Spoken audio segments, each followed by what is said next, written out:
Assalomu alaykum aziz kitobxonlar. Bugun men sizlarga O'zbekiston xalq yozuvchisi Shukur Xolmirzayevning 18 ga kirmagan kim bor qissasi haqida so'zlab bermoqchiman. Ushbu qissa 1964-1965 yillarda yozilgan bo'lib, yozuvchining eng mashhur asarlaridan biridir.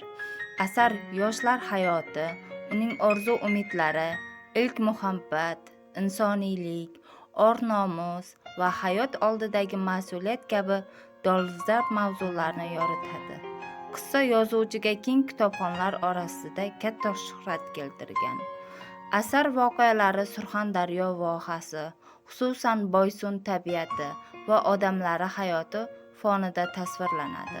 Muallif qahramonlarning ruhiy kechinmalarini, sevgi va sadoqat, adashish va to'g'ri yo'lni topish jarayonlarini hayotiy va ta'sirchan usulda ochib beradi.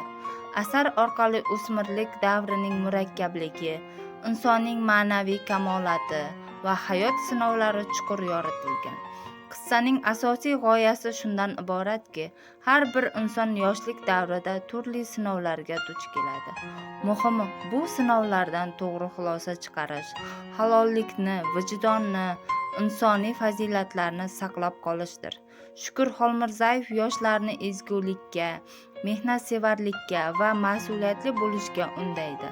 Xulosa qilib aytganda, 18 ga kirmagan kim bor qissasi o'zbek adabiyotining eng sara asarlaridan biri bo'lib, unda yoshlik, muhabbat va insoniy qadriyatlar yuksak badiiy mahorat bilan tasvirlangan.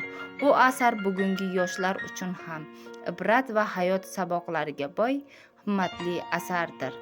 E'tiboringiz uchun rahmat.